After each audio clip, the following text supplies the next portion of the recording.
The following interview is with Jonah Blake, the founder of the Real Agency HQ, an agency that focuses on Web3 gaming, and as well as the founder of Agent Sploots, an AI based agent that is now looking to expand the way that we engage with agents in the way that it interacts on chain and with us socially.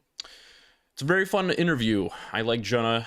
We have a lot of history together, and we definitely share a lot of common opinions on things. It's a fun one, also because he does not hold back on any of his opinions about anything, nor how he feels about any individuals and their opinions. We dive into everything from AI to gaming to the current meta to what tokens he is looking at to who he is listening to what agents he has notifications on. We really get into everything. If you like gaming, if you like AI, and if you like people who are to the point and don't hold back, you will enjoy this one. Thank you again to our sponsors that make this possible, Futureproof and Gandhi. And as always, leave feedback, comments, and questions. They're helpful. They help make the show better. And as always, as well, thank you for watching and enjoy. Well, I'm excited to chat. You're somebody who's probably very relevant right now, and everybody should have on their radar. For those of you who don't know who Jonah is, he is a leader within the Web3 gaming space. He runs an agency called the Real Agency HQ. He's now the founder of a very exciting AI project called Agent Sploot or Agent Spoots. You kind of have your hand in everything, and you work with dozens of companies. You've been known to do venture deals, help with marketing, gaming. I mean, it just you kind of have your hand really truly in everything. Great to chat. I think the best way to start this off is what is new with you since the last time we've talked. What is top of mind? What are you excited for? Um, yeah, what's the day to day? A lot has happened, being now in 2025. Let's see. When was the last time we spoke? I don't know, probably like 6 months ago, maybe a little bit more. 6 months is like 5 years in crypto I time. know, I know. Yeah, so I would say in the last 6 months, we evolved from just being a gaming firm into doing general DeFi. We still have a ton of gaming clients, but, um, I actually think I credit Luca for this. I got the idea thanks to Luca. He didn't tell me, just reading his tweets, but with abstract going into the consumer landscape, as well as I think also on blast with Fantasy Top, I had this kind of epiphany internally, and I told my team, I was like, you know, we we've hit a peak internally as a company. There's pretty much no gaming company I can't reach at this point, and we've done really great work, and I think we will continue to do that. But what does the future of this company look like? And it came down to two things. I think one, um, moving from just a gaming agency to a consumer app firm and agency.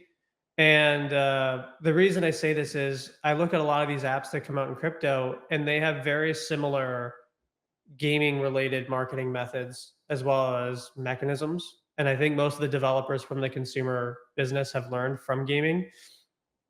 Like Fantasy Top is a great example. Sorry, I have a small cold if I sound Totally sick, but fine. Fantasy Top, the loop is it's fantasy. You trade a player. There's seasons. You can trade cards. You can collect cards.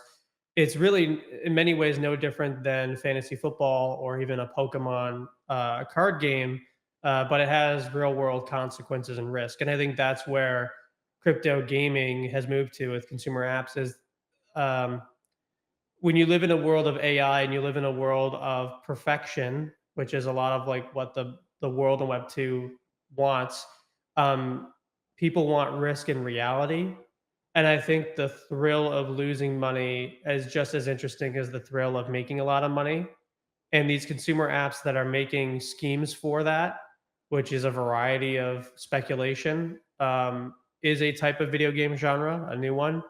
And it just made sense for us to not only focus on video games, but apps that have that sort of focus or interest. So The first thing we did is sign a client who I think is amazing so far, since working with them, which is Slingshot. They're They're building massive. Yeah, they're a really amazing company, and I've had nothing but pleasure working with Clinton, directly. Clinton's the founder and CEO. Um, Very intelligent guy, and the reason I signed him, or I actually normally most clients kinda come to us. I Right. went to him. I actually, in agency, and you do what's called an RFP and a RFQ, like request for proposal and request for response. Um, and I've not had to do an RFP just because of being a KOL. This was my first RFP because I wanted this client really badly. Not only that, we minimized for this particular client. We don't do it normally because we've never done non-gaming things. We reduced our fees significantly. Instead, I asked for equity in the company. So we're more like a VC to a degree with this particular deal. We basically get paid at cost. Everything else is equity. Right. But when I used the app personally before reaching out to him, I saw what this could be, and it was pretty incredible. Buying meme coins with Apple Pay, but operating on a DEX. It's a DEX in your pocket, versus other apps are not. So that was our first move, and so far we've done really well there. They're at about 20,000 monthly active traders and growing Oh wow. every week. Yeah, doing very well.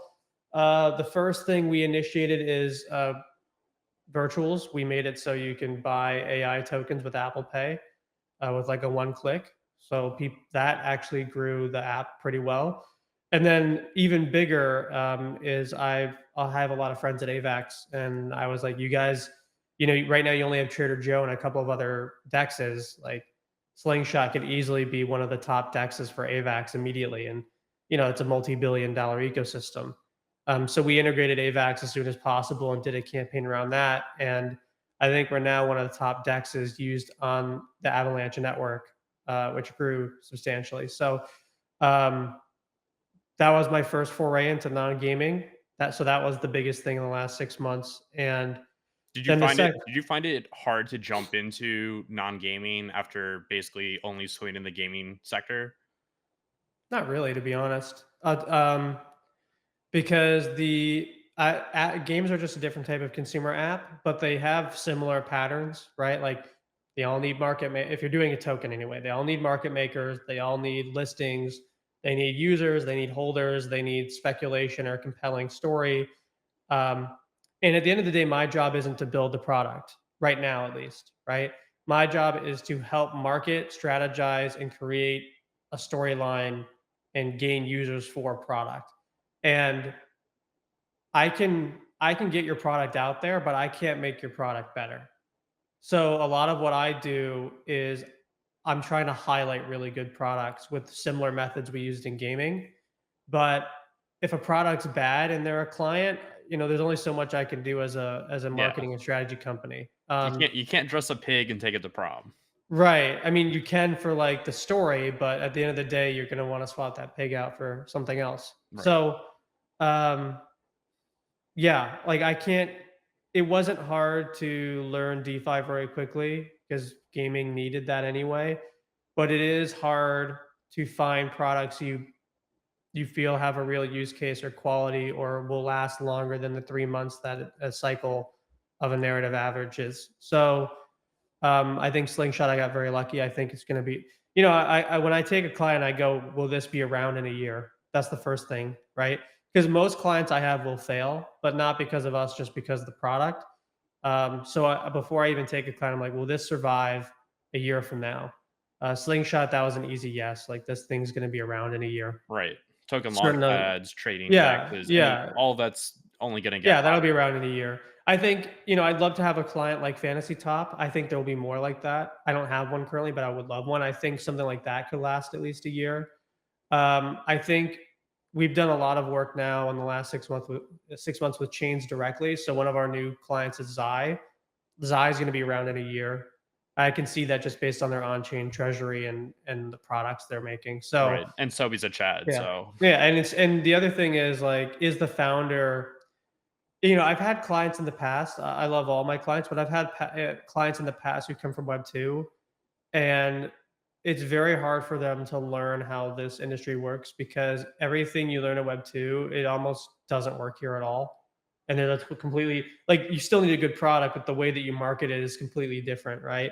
In Web 2, you go to Twitch, there's 500 creators, you create a spreadsheet, you go to all their managers and you one by one pay, and then you run a sheet. And that still works for gaming, but for DeFi, it really doesn't work because the minute you pay a KOL, you go, oh, he or she's a shiller. They're now discounted. Yeah. So a lot of like Web 2 companies will come to us and say, we want creator marketing. And I go like, that doesn't really work in crypto yet because the market's not big enough yet. Unless you go to the top, 10 YouTubers and their rates are insane. So a lot of what I do is product strategy and product marketing and like native marketing to the app and the account itself. Because if the product does really well, then creators will do it on their own. And then once they do that on their own, then I can pay them to like make them even more excited. Right. Um, yeah, so that was one thing I'd say was uh, a challenge in the last 3 to 6 months. And then the second is our own AI product. So going back to the beginning, I said that the two things that have changed in the last 6 months and what I'm interested in this year is growing the types of clients we have, which we're now doing. And the second thing is building our own products, which we had not done in the past.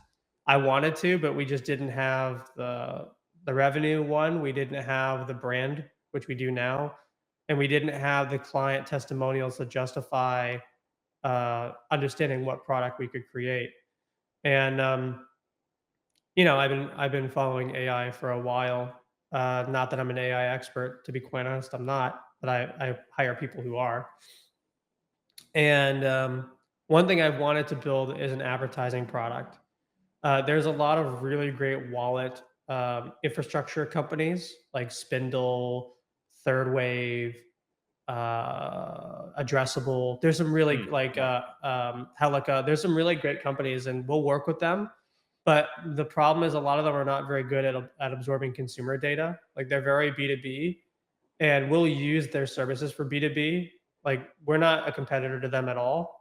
We're more like a widget in many ways, but none of them have made a experience that the consumer will be willing to give their data in a meaningful way to, and then have AI automate it. Like all those In a products. meaningful way, like linking socials to on-chain So we've address. already done that. So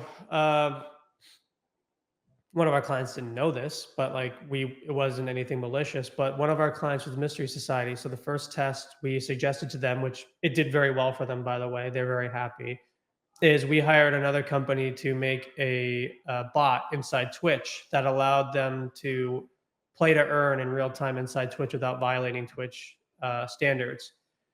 In doing so, we created a system where we attached their Steam ID, Epic Games ID, Twitch ID, and a few other IDs if they wanted. But it was all voluntary. We didn't scrape your data. You had to do it Right. yourself. Right. And we built a footprint on that user and how they spend and why they spend and what they do. And we rewarded them with points that will eventually be mystery token if and when they ever do that. Um, that was step one. So step two is finding the right developers, and thankfully, so far we have great developers on creating AI that learns from that data. Because AI is only as valuable as the data that you've ingested. So the first thing we had to do is learn how to ingest data to a degree, which we're still learning. And then the second is creating a knowledgeable AI that can parse that data in a meaningful way. So you need to build the database and the knowledge. So step two was Sploot. And if people think Sploot was random, I encourage you to go look at the first thing we did with Mystery Society, where we had Sploot points, which were non-token. We ran that as a internal Okay. test. So we've been thinking about this for a while. Now that it's out there, we just said, "Fuck it! Like let's try it in public." And so through a JV, we have a software called Real Rev. So it's between Rev GG and Real Agency, which is my company, and Austin Teague is the developer on it. And we're using a part of his software solution as well as like our own relationships and our own data to build a system where AI can automatically create SBT and NFTs based on things that interact with the AI. Hmm. And so what it's actually doing is not really airdropping, although we can do that. but it's creating profiles of wallets and giving them weight and persona. So future clients from Web 2 or Web 3 can come to the platform and be like, okay, well, Sploot has a lot of friends. We're calling them friends, the wallets. Like, what do his friends like and want? And then you could, in our database, search on what you want, and it will produce a sheet of wallets based on those parameters. It's very Um, similar to Cookie 3 I backend think of how. so, but I think Cookie's more detailed than we are, and in fact, we'd be happy if Cookie has an API that they want to give to Sploots. We would ingest that and probably pay for it. I would assume Um, they have to be. I mean, I talked to the team, what, 3, 4 days ago? It sounds yeah. like they're moving that way, and I think they understand that, yes, there's a lot of money to be made on the dashboard side and showing what's happening, and they've done that really well in the AI dashboard that they made on Cookie.fun. But Mhm, as much as they are a marketing first company for their back end, I think they're also seeing they're a data company. They are a data mhm. company that has a very, very rich linking between socials and holders and even on-chain activity, and that's going to be very useful for all these agents, especially as what after what you just said, which I think is very, very true, having worked in AI, which is data is the most important part. You put shit in, you get shit out. You put in good data. If your model is good and you have the right setup, yes, you can get good out. But if you put in shit, you're gonna get shit out. Yeah, 100%. Sorry, I'm just my dad's asking if I wanna go to lunch. I'm literally telling him, in an hour. Call Not a back problem. in an hour on a podcast. I'm a very family-oriented person, so, Families um, first. That's how it works. I totally get it. yeah. So, the way I see it is I don't see any of these people as competitors at all because they're all gonna offer widgets that we'll pay for on API side. Um, that being said, we need to build a strategic moat for Sploot directly. I think in crypto, data is very open source, and we're fine with that.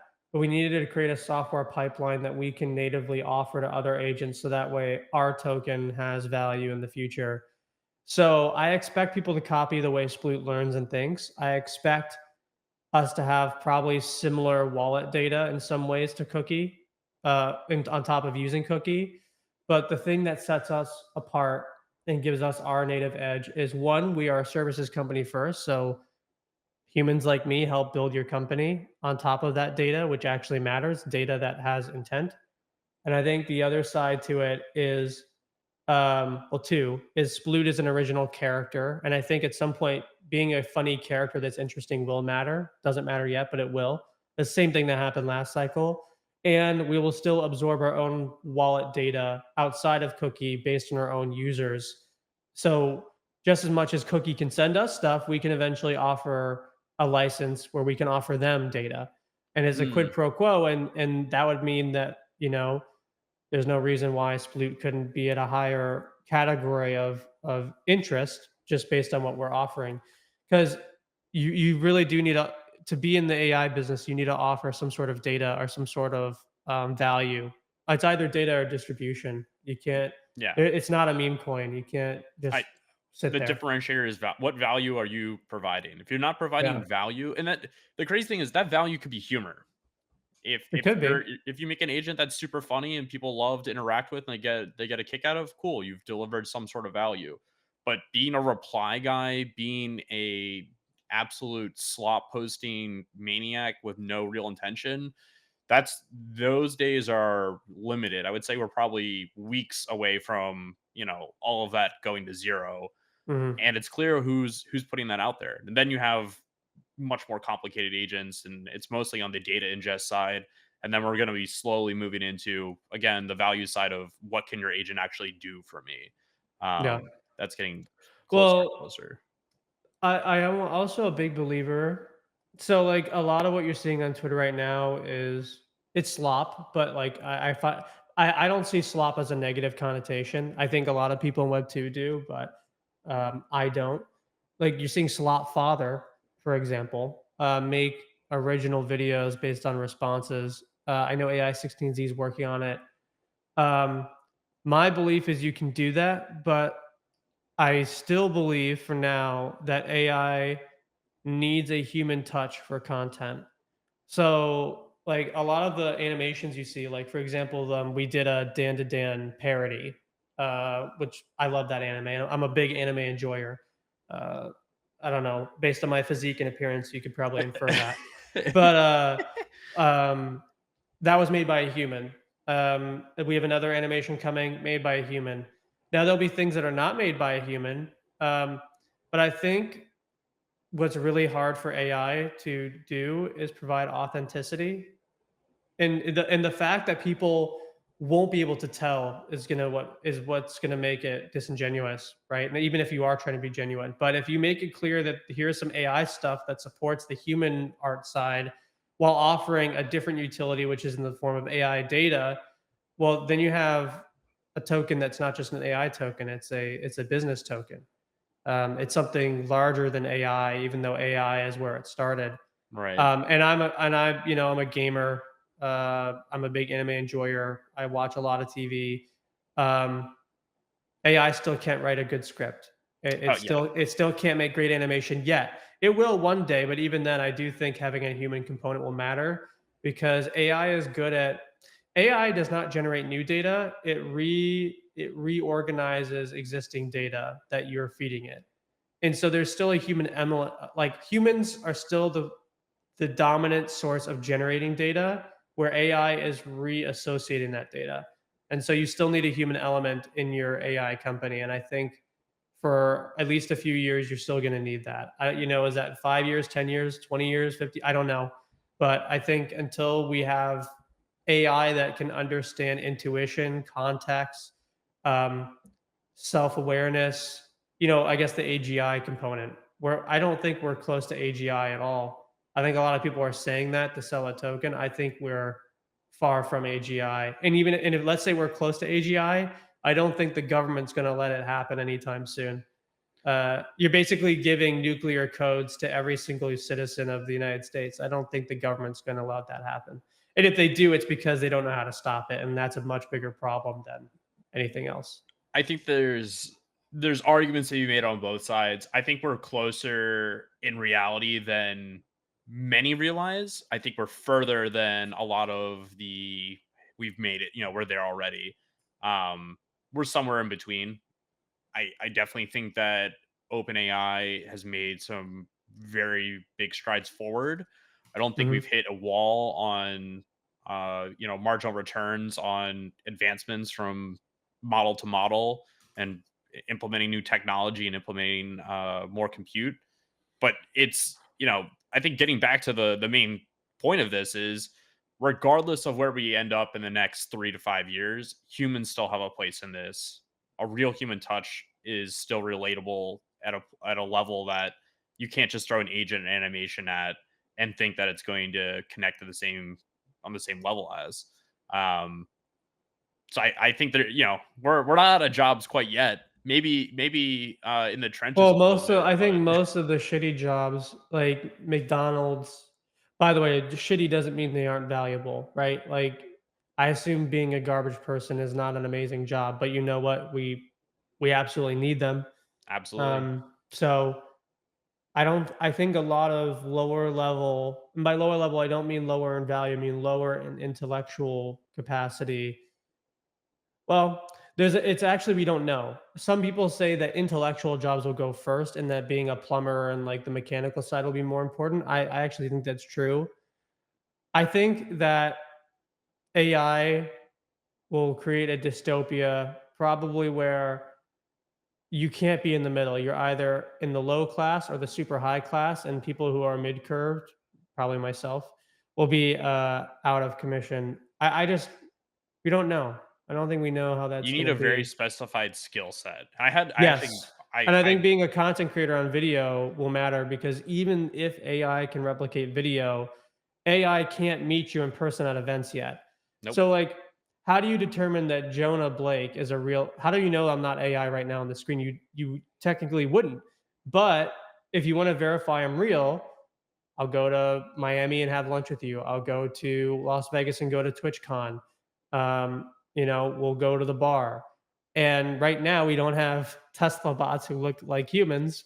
So, as long as enough people verify you as a real individual, and you're going to a lot of live events, you're meeting people IRL and doing IRL content plus the content we do here at my desk, there's still a real need for human creators. And in fact, I think a lot of human creators will grow in value as the internet gets marred by more and more AIs replicating it. Like, I don't think this is the end of the creator economy. I think actually it just gets bigger because there's so many things to watch that the people will want to watch other people more unless. All right, I'll give you an example of one AI YouTube that's actually really good. His name's Glorb. Do you know Glorb? You know what? Yes, I do. Somebody sent me this. I had no idea this Glorb is existed. amazing. So Glorb is it's a real person who makes music and beats, but he uses AI and 3D animation to write the songs, sing the songs, and then like do some 3D work. But it's made by a human. It's the equivalent of if you had a picture and you had a human work on it in Photoshop to make like a piece of art. Yeah. Like he's effectively using Photoshop to make videos. And I think you're going to see way more people like that become like the next Mr. Beast than AI taking over a Mr. Beast. People who are really good with AI software to make original art and like make Glorbs type content.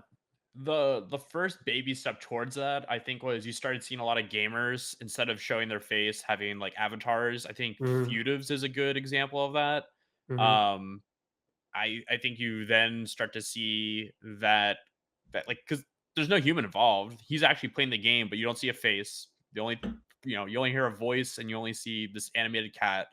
And then you keep slowly moving closer and closer to where, it's the human is almost just the baseline of like here's the voice and we trained it off mhm, it. And all the commentary for what's happening in the video is AI produced or like you're gonna slowly start to go further and further and further out, but they're tools to allow the creators or allow people to make more interesting content or make content that they couldn't make before. mhm, Um, that's how I look at it. Uh, and anybody who thinks it's going to ruin everything, I think, is just being closed minded and not looking at it for what it is, which is a tool at the end of the day. mhm, Now, in the landscape of tools, I think more aligned with what a lot of users probably have a question on is there are a limited set of tools to use within Web3 AI right now for launching your own AI. The main mhm, two that we hear day in and day out are AI 16Z and virtuals. And there's many others. There's Top Hat, Creator.bid. I mean, there's launch pads popping up every day.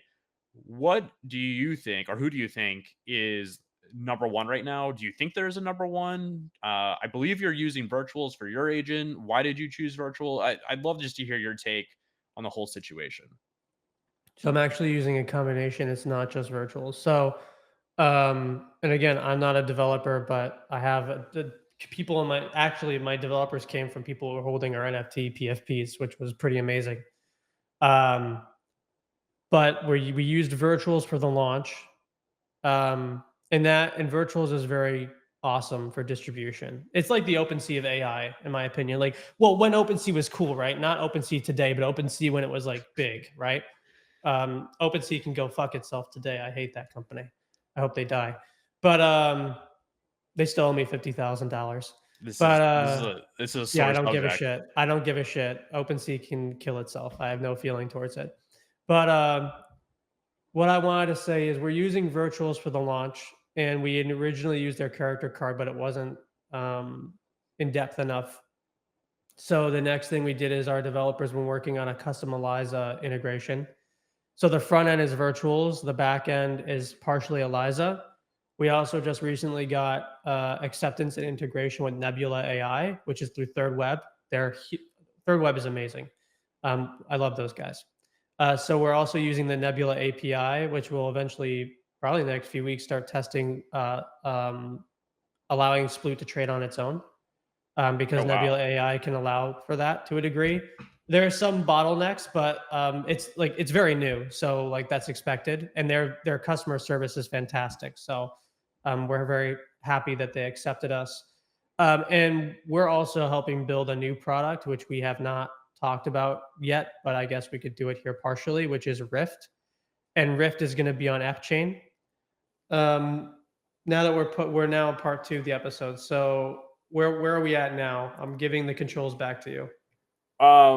I think you were about to tell us a little bit of alpha on Rift, and F. Okay, got it. So you were asking me what our agent is currently made up of and what do I think is first. So virtuals is the front end, part of Eliza is the back end.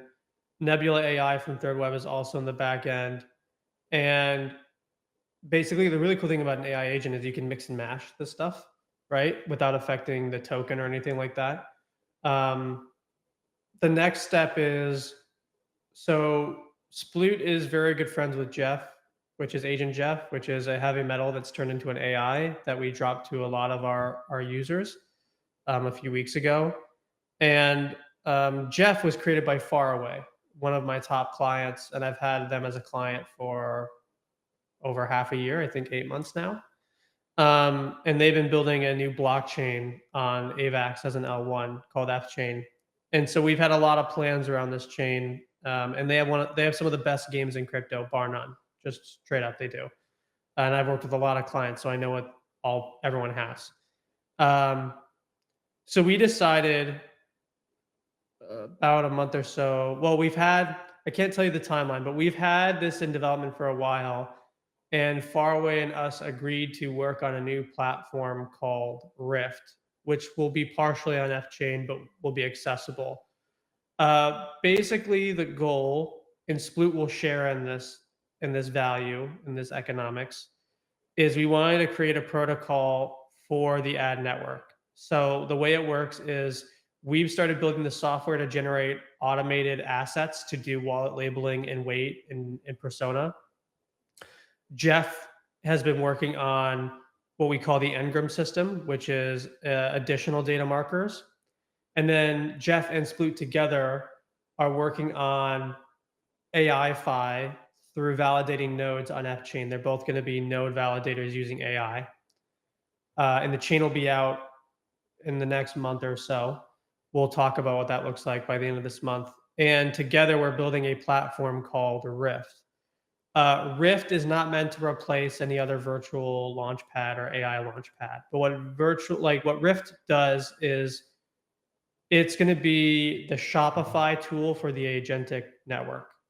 Okay. So there's going to be multiple widgets you can use to build AI storefronts, like the first ever AI storefronts. And what Real Agency is doing with the ad network tool is just one of those widgets you could use in your Shopify toolkit. So we can create a launchpad like virtuals, but it's more of a complement to that than it is any sort of competitive replacement. So the idea is the AI agent can be connected to a bunch of creator storefronts. It could have its own storefront. It can buy and sell things. It has a dashboard, and you could integrate eventually widgets like the Real Agency widget that allow you to make your AI smarter so it can do jobs for you. And it works like Shopify because in a sense, like there's no real reason to build a super in-depth website anymore. You can have a basic website and then have your AI agent embedded in it and create your own search engine that also does commerce for you. So we're building the commerce side of the AI network, and we're using Faraway investment money to do that. And Faraway has a number of developers, and we're one of the first widgets on that platform, and we're helping showcase that platform. Super interesting. And when you just Oh, for my, also Rift is going to be on Hyperliquid. We already bought. We won the auction. We spent about oh 450 shit. grand. Yeah. So we're gonna start allowing Rift to be traded on Hyperliquid. We already bought it. The ticker's already been acquired. Wow. Okay. How long ago did you buy that? 420 is a decent price, Like actually. 2 weeks ago. 2 weeks ago. Okay. We bought it actually the day after Christmas, if I Day after recall. Christmas. Yeah, it was probably We quiet we that bought it. day. We purposely waited for when people were away to Right. buy it at a cheaper auction rate. Wow. Okay. Well, that's exciting. Was Yeah. that known before this, or is that all just getting out now? The people knew about the Hyperliquid auction. They don't know what Rift actually does. Oh, super interesting. Okay, that's exciting. Um, on that topic, for what Rift is doing, Are there specific things that you're trying to excel in, or just be the like, essentially the Shopify, like, that's more all encompassing of, like, if you need agent tooling, you can get it through Rift? Well, I mean, like, again, I don't believe that we're competing with anyone. I think that we offer tool sets that are complementary. So, for example, I'm very good friends with the founders of Virtuals. In fact, they were the ones that helped us integrate Slingshot for AI agent trading. So I don't see us as a competitor at all. We now look, if you want to launch AI agents on AVAX directly, you should just do it through Rift. And AVAX is a huge network, so there's a lot of opportunity there. But you can go launch on virtuals, and then if you want to make your virtual agent smarter, we can work on a partnership with virtuals to create a toolkit that is wrapped by virtuals, and we can offer it on the back end so that way you can get commerce activity on your base agent, because F-Chain is built on AVAX L1 through the Etna upgrade, but it can be cross-chain compatible in multiple ways. We don't want to limit people to just having to launch on F-Chain. That's not the future of crypto. Right. Um, that doesn't make sense. Now, the advantage on F-Chain, which is why we're going to partially use it, is gas is sponsored. So the one thing about running an ad network on chain is if you mint 1,000 assets a day and it costs 5 cents an asset, it means I'm going to go broke in about 2 weeks. I will literally become default poor and the company will die. So you actually need sponsored transactions, which F Chain is going to do. You need protocols that sponsor those transactions because AI can produce transactions faster than anything else in the world, faster than games, faster than finance, because it's an automation tool. And so I need a method to scale the business behind Sploot, which is why we'll partially use F-Chain for the ad network. The amount of transactions we're about to see increase is going to be crazy with agents once they get this functionality. Right. But there's an advantage there, double-edged sword. So like this is why Ethereum actually has a lot of value for AI, and so does even Bitcoin. Is if AI takes over your on-chain network, it will create bottlenecks for real users to actually use the chain. That being said, if you have things like F-Chain that are like composable L1s that have specific functions and are like partially closed, then you can kind of pick and choose what should be sponsored and what shouldn't be based on like the actual activities. So if you just only like, I could see a future where there's a AI agent on Solana, like that will literally test the limits of what Solana can do, which will be interesting. Like that'll be really cool. In fact, it might be like Solana proves out that it can survive AI craziness, and that would make Right. Solana even more And valuable. it's even But the most bullish outcome. yeah, but the idea of an AI occupying most of the blocks and making it impossible for you to run your own transactions is very possible. And I'm not an AI expert, but this like logically thinking, if AI can transact faster than you at faster rates, then the only way for you to interact with a block explorer in the future will probably be AI if you don't have controls. Yeah, that's a good point as well. Using Etherscan or Basescan, or like it's I miserable. just think that AI will create the problem of humans using on chain, but will also solve the problem of the UI UX of chains being dog shit, where you never need to even think about a chain. You just tell the AI what you want and it produces the transaction in the return for you, because you're never going to beat an AI through manual trades unless you're doing OTC stuff. Like OTC stuff is probably going to be different. Right. Do you think that also then leads to a new age of like on-chain forensics happening? I think that Zach XBT will be turned into an AI in like a year, and there'll be an AI as smart as Zach XBT on That's chain. I mean, I'll humbly admit this. I thought AIXBT was Zach's agent at first, The and I was only like, problem, which we figured that we had to learn this. Excuse me, I had a health thing, smoothie. But the only problem I foresee is, and we learned this with Sploot, is if your AI agent takes in too much data, it gets progressively dumber, which is actually really funny. So like you have to literally purge part of the data every day and clean up the data. Otherwise, the AI actually becomes retarded. So if you want to know why AI XPT's responses are getting worse or like not as good as they were before, it's because he's taking in so much fucking information, and like the logic and reasoning is not built into AI yet to know what to parse and what not. Like for example, like you and I get a lot of information in our brains every day. I bet you don't remember who you spoke to or where you drove this morning in terms of like what lanes you took. But your brain is conditioned in such a way that it has the data it needs specifically to get from point A to point B without having to overload every. In fact, it's funny. This is actually how autism works. So actually, your AI can become autistic. Part of the I've had family members who are autistic, so I know how this works. Autism is a condition where you are overloaded with information and you have sensory overload and you cannot parse through it. Your brain isn't wired in such a way to parse through it. Sure. So you have this overwhelming um, information coming to you, which actually like dulls other senses and it creates panic. It creates like inability to communicate. It's like this information overload will literally make your AI autistic or retarded. And so you need to have a system to clean data every day. Right.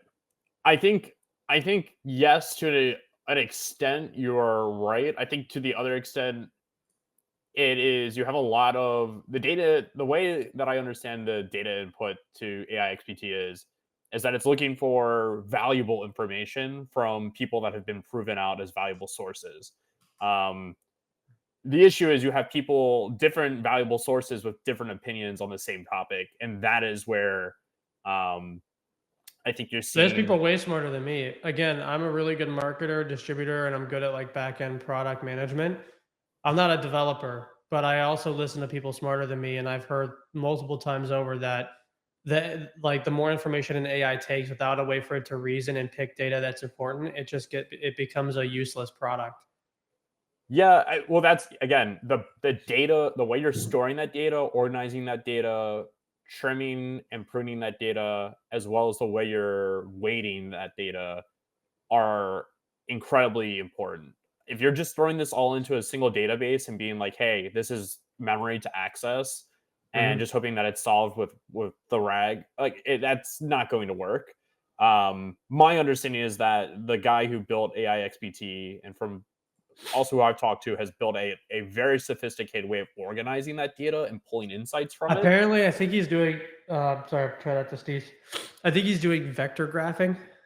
Yeah, Uh, yeah. That's how all this But that's is. not very like a lot like everyone's doing that. That's Yeah, not like a but he may have his own method, I don't know.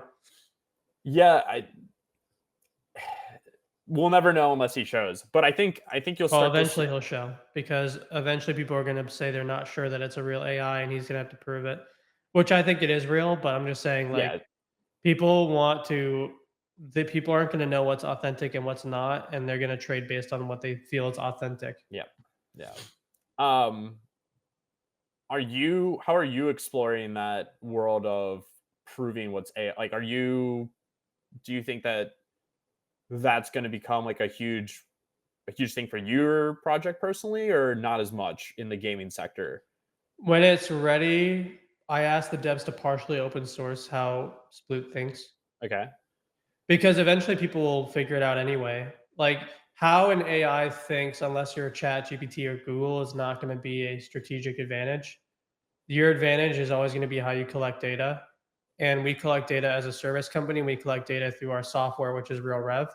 And that data is worth more than the reasoning of the AI because, again, we haven't figured out AGI, right? Like this is an automation tool. It's not AGI. It's a Right. reasoning and automation tool, right?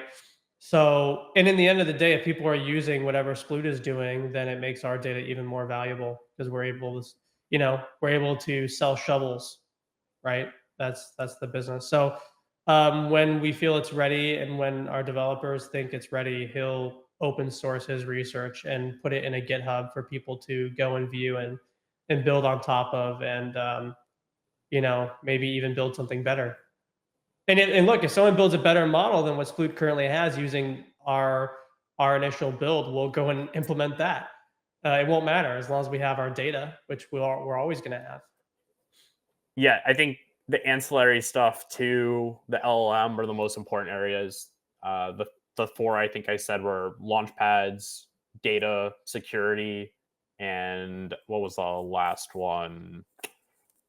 Compute. Like those, like they're very specific things I think within. there are already winners in compute, and there's probably already winners in security. I think the Who best place I to who do you think those winners are? for compute on chain and not like AWS or like things like Yeah, real compute obviously. companies, Yeah. probably Aether and Render Network. Okay. Because Render Network's been around for a while and it has a meaningful business, and Aether just has a lot of capital. So I think on the compute side, probably those two. I think others will come out, but those two will take an interest. Um, but AWS is eventually going to offer credits, and Yeah. so Of will course. Microsoft. So It's too. There's too like much money for them there's not too to. much money, right? And Microsoft and Microsoft, Meta, AWS, they all own the real server farms. So um, I'm not going to compete in the compute business. It's a losing battle unless you have $1 trillion company. I don't want to play that game. Yep. The next game, security, we're just not knowledgeable on it. Save that to someone who's really good at it, and whoever is really good at it, they'll be a huge company, right? They'll be massive, and Yep. hopefully I can buy their token or buy into their company early and make money. So for us, I'm competing on the platform product side for widgets. I'm competing on ad networks, and I'm competing on entertainment. That's what I'm competing in. Those are places I feel I can compete. I think F-Chain and Rift can compete there.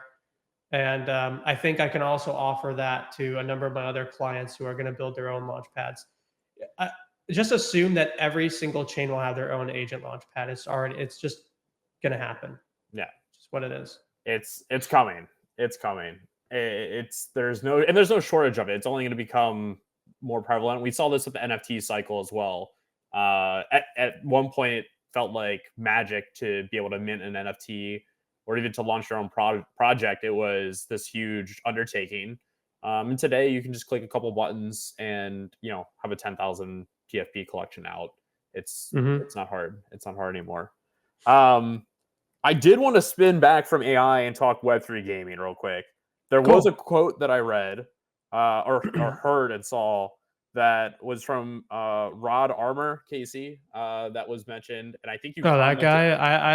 I don't listen to furries. Uh, I don't give a shit what furries have to say. His opinion doesn't matter to me. well, his opinion was gamers want to play games. They don't want to pay money to access it. And Web3 gaming doesn't add anything to the gaming ecosystem. What is your. Neither do runes. So, don't know what to tell you.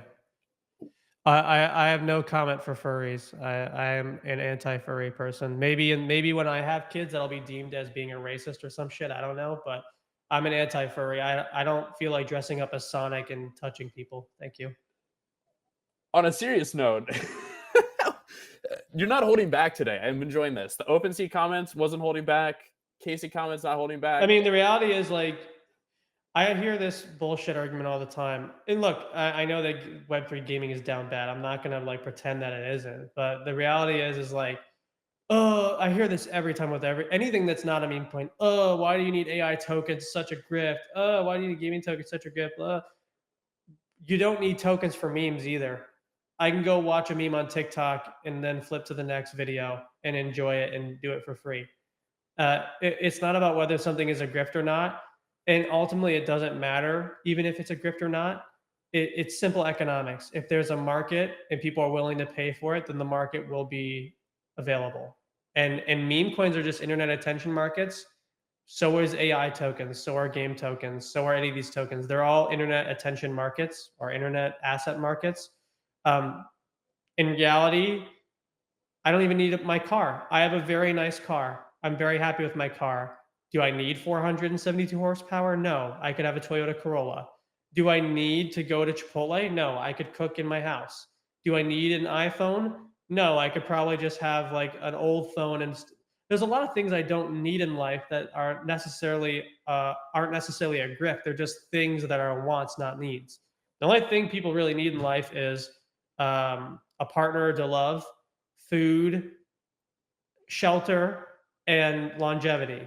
So I could think of 1,000 different things in the world that are not needed but exist anyway. And again, he's a furry, so it doesn't matter what he says. It's a fair rebuttal. That is a fair rebuttal. Let me ask you this: why the fuck would I buy runes when I can just hold Bitcoin while it appreciates? I think, well, it's the same reason. Why would you buy NFTs instead of buying? Exactly. Yeah. There's no real reason.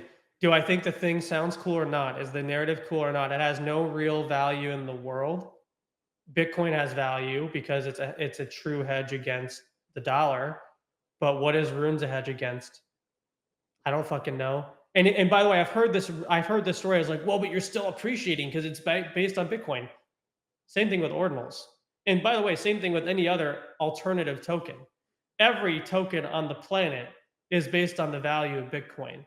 So what the fuck do I need a rune for when I can go buy any other asset? Pengu token is based on the value of Bitcoin. If Bitcoin dropped today, Pengu would drop too. Same thing with Abstract. Same thing with AVAX. Same thing with Ethereum. It's all based on Bitcoin. So it's runes are no different than any other asset I could buy. I don't know if I don't think you can say it's based on Bitcoin. I can say The entire crypto market's based on Bitcoin. If Bitcoin went to zero, crypto would be dead. All right, well, that's an extreme. Well, at least for a few years before someone rebuilt it. But I'm saying, like, you can have tokens trade in their own pattern, not in line You can with Bitcoin. if you want to deal with the UX UI of Bitcoin. Good luck. There is something to be said about the advantage of being early to something, but I'll tell you what. The only guy on the alternative asset side, there's only two guys on the alternative asset side of Bitcoin that I respect: Udi Wertheimer and Trevor from Pizza Ordinals. Okay. Those are the only two guys that I actually listen to when it comes to. Well, there's a third guy, but he's been gone for a while. The guy who launched some of the first Ordinals. He used to be a part of the D Gods. I forget his name, but super anon guy. I respect his opinion.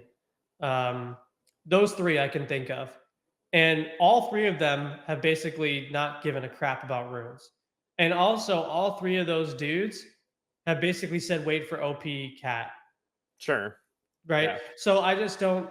He can dress up as Kirby or Sonic the Hedgehog or Chuck E. Cheese and do whatever he wants. I'm just not interested. As that is again, I'll allow you to have that fair rebuttal. I think there's still a point to be made on alternative assets. I'm not defending runes. No, I think there's a value in Bitcoin alternative assets, but again, it has no real use case, just like Web3 gaming. It's no different. It's just like how he made the argument of no one wants to play games for money. That's patently not true. I could do 50 different examples where that's not true. I could make the same case that nobody wants runes when they can just hold their Bitcoin and let it appreciate. I can make the same argument. And You know what? Magic Eden hasn't had that much growth on their rune side since they worked with Bitcoin runes or whatever the hell. Sure. They've had more on ordinals. That is true. Actually, I did notice that on their. They spent millions of dollars on that, and it hasn't really proven out yet. Solana's been their biggest. I would say their biggest winner. By far. I don't know. All I'm saying for me is just don't listen to what other people tell you who don't know what don't know how things actually work in your specific field. Fair point. I'm not going to go and judge runes other than what I personally think, just he should do the same. And I don't, I like to play Dungeons and Dragons and Elden Ring. That to some people that seem as weird or whatever. I'm sure dressing up as Chuck E. Cheese with the ball gag is pretty weird. Everyone's has some weird fetish. Mine happens to be Web3 gaming. His happens to be Chuck E. Cheese costumes. No holding back. I love it. Web3 gaming right now is in a slump. I do think, and you know me, I have a significant portion of my net worth exposed into gaming, especially through Ready Player DAO as well. When I add that on. Oh, Ready Player DAO. You're in Ready Player DAO? Yeah, I'm one of the founders. Oh, that makes you one of our investors. Yeah, I know. I didn't realize that you were Ready Player DAO. Oh my god! I had no idea. The last time. Oh my god! I'm gonna say some shit. I love them, right? And I'm grateful for the check. But literally your DAO has no idea about, other than you and like Rich, God bless him, has no idea about how we're performing. I literally said, "Do you guys want to, do you want to end your report?" They're like, "I don't know." And I'm like, "Guys, by the way, I don't know if you know this, but you should re-rate us because we're doing really well. You invested at X dollars." And no one never followed up for like a end of year report. I would knock this down to what 99% of I don't DAOs. care. No, Dude, no, I'm just saying. I'm Yeah, happy no. to have an investor that And I'm doesn't happy want that to I have talk a to me. good portfolio Yeah. company, right? Like, Yeah. but I think a lot of DAOs struggle with this issue of You need AI to follow up with me. 100%, 1,000 fucking percent. But every DAO struggles with like you have all these chefs in the kitchen, and there's no main like it's hard to get movement, it's hard to get speed, it's hard to get.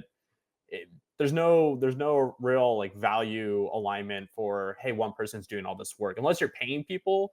But the 10th guy down in the DAO who only comes to one meeting every once in a while, Mhm. he doesn't care about an update on a portfolio company. He just wants to care about like, hey, what's the NAV at? What's how are assets performing? Are we up? Are we Yeah. down? Do we make any good investments? Um, and it's hard. It's hard. But no, No, I get it. I know that you are one of our portfolio companies. And I would say I should have started this off. The last time we talked was an actual update when I think you were launching something. I can't remember what it was, but that was the last time we talked. You came It in. was the NFTs. Correct. Yes. Yeah, we launched. I mean, we were miracle workers. We actually had a successful launch on Polygon, which is almost unheard of lately. By the way, that's a joke. They're actually very good people, and they have launched good apps. But we sold out that PFP, and we've given out a ton of assets to those people, and everyone who had a PFP got dropped a Jeff token. Oh, So I don't know if you knew that. I assume you have a PFP. I do. I do. Yeah, just You've check you've been your doing base well in wallet. providing value back to people that have.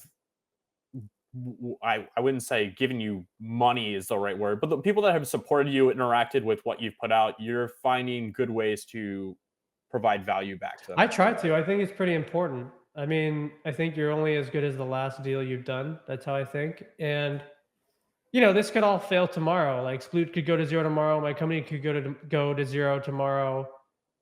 There's a saying that was imparted on me when I was young, which is everyone's replaceable. Like everyone, I'm replaceable. You're replaceable. Elon Musk is replaceable, even though that's like a crazy thought. He's still replaceable. Um, Everything can go to zero tomorrow. So if everything went to zero, do you feel good about what you did? Right. And do people feel good about what you did? Right. Right. Like a lot of people will go to $20 billion valuations and they haven't done a lot for people. And when they go back down, they don't have friends at the bottom. Nope. And I don't think you can I don't think you can succeed in this world alone. I've tried it. It didn't work. And so if everything died tomorrow and I became just a regular person tomorrow, would people be happy with what I did? I think that matters. Because there's one thing, I think there's a difference between your token going down or your company going down and rugging.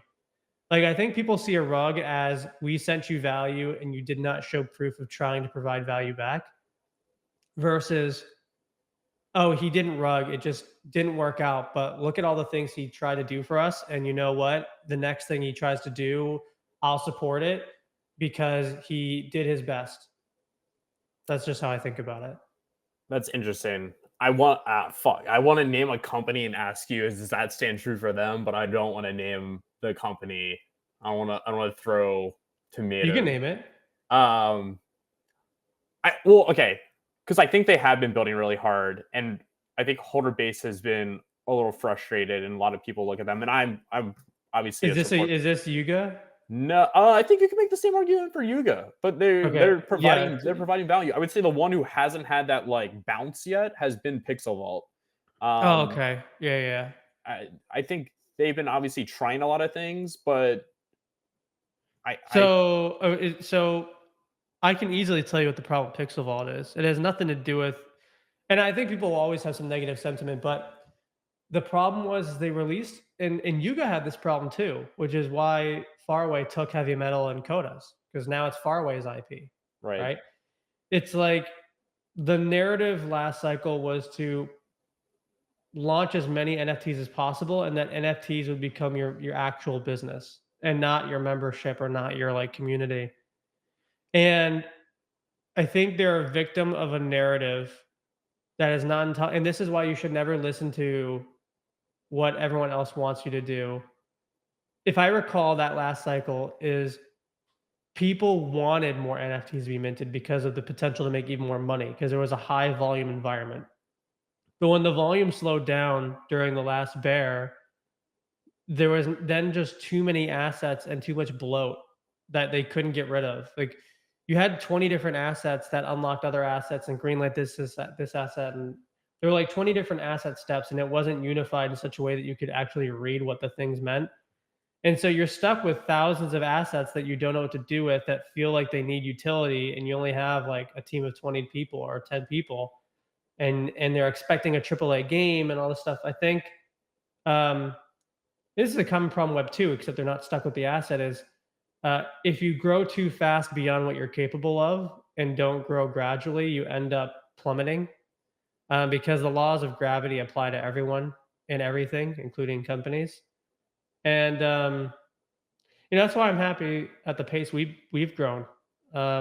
We haven't grown that fast. Like most big influencers don't talk about us or talk about our token. And every time people mention top NFT PFPs to buy, it's never a real agency, even though we've given out more money than the others.